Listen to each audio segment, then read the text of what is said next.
සහෝදර සහෝදරයනි අපි චතුරාර්ය කාලයේ දෙවනි සතියේ සිකුරාදා දින දිය පූජා යාගය අද සුවිශේෂී තුල සඳහන් කරනු ලබනවා. උපමා කතාවක් ජේසුස්වහන්සේ ප්‍රකාශ කරන උපමා කතාව තමයි මිදිවත්තක් හදලා එහි වැඩ කරන්නට නැත්නම් ඒ බාර දුන්නා ගොවීන්ට 16ට.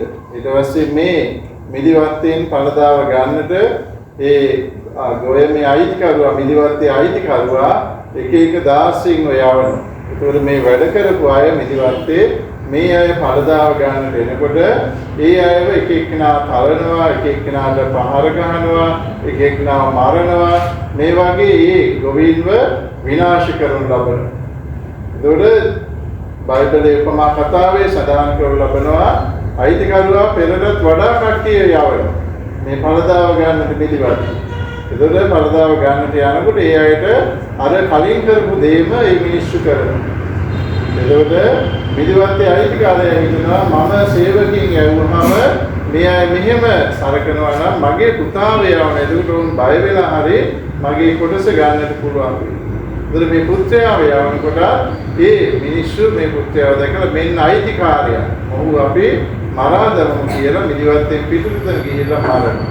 ඒතර මේ දේ මා ප්‍රියාදර සහෝදර සහෝදරයනි ගැලවෙන ඉතිහාසයේ තුල අපි බලනකොට දෙවියන් වහන්සේ ඊශ්‍රායල් ජනතාවට තම ආදරේ කරුණාව දක්වපු ආකාරය තමයි පෙන්වන්න කරනු ලබන්නේ. ඒතර මේ ඊශ්‍රායල් ජනතාව දෙවියන් වහන්සේවක දිවැසිවරු, රජවරු, ජනනායකයෝ මේ හැම කෙනෙක්ම ප්‍රතික්ෂේප කළා. අවසානයේ ක්‍රිස්තුන් වහන්සේ වහම තේ මිනිස්සු ක්‍රිස්තුන් වහන්සේව ප්‍රතික්ෂේප කළා. එතකොට මේ උපමා කතාවේ කියවෙනවා මේ මිනිසුන්ට කුමක්ද මම කරන්නට ඕන. ඒ කියන දරුණු ලෙස ඕන විනිශ්චය කොට ගින්නට දාන්නට අවශ්‍යයි. මා ප්‍රියාදර සහෝදරයනි අපිට දෙවියන් වහන්සේ විවිධ වකවාණු වල විවිධ පුද්ගලයන් මගින් කතා කරලා යහපත කරන්නට ආරාධනා කරනවා. ඒතර යහපත නොකරනකොට අපිට අයිති වන්නේ මේ ආනිසංසයම තමයි, මේ ප්‍රතිඵලයම තමයි, අපිට මේ විනිශ්චයම තමයි අපිට අයිති වෙන්නේ උරුම වෙන්නේ.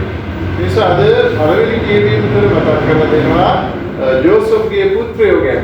එතකොට මේ බාල පුත්‍රයාට සියලු දෙනා ආදරය කරපු ඉන්න සහෝදරයෝ ඔහුට විරුද්ධ වෙනවා. ඔහුව මරන්න තැත් කරනවා. අවසානයේ ඔහු වලකට දාලා මිදියන් ගොවි මේ වෙළඳ මිනිසුන්ට විකුණනු ලබනවා. ඒතර සමහර කෙනාට අපේ පවුල්වල මේ වගේ සහෝදර සහෝදරයන්ට ඊර්ෂ්‍යා, වෛරය, ක්‍රෝධය තියෙන අපේ කිතුණුවෙක් වලත් තියෙනවා. ඒතර මේක නැති කරගෙන ආත්මාර්ථකාමීත්වය නැති කරගෙන පරාර්ථකාමී වන්නට තමයි අපිට ආරාධනා කරන්නේ. ඒ වගේ දේශනා කරන, ඒ වගේ බයිබලයේ තියෙන වාක්‍ය අපේ ජීවිතේට ඇඳාගෙන යහපත් ජීවිත ගත කරන්නට තමයි මේ චතුරාර්ය කාලයේදී අපිට ආරාධනා කරන්නේ. නිසා අපේ පවුල් වලින් අපි ඈත් කරපු අපේ පවුල් වලින් අපි වෛර කරන අපේම සහෝදර සහෝදරියෝ වෙන්නත් පුළුවන්, අපේ කිතුණු සංඝය වෙන්නත් පුළුවන්. දැනට ඇමරිකාවෙන් ප්‍රහාර එල්ල කරන මේ ඊශ්‍රායල ඉරාකයේ මේවා ಜಾති හැමදාම වෛරක්කාරයෝ ලෙස තමයි සලකලා තියෙන්නේ.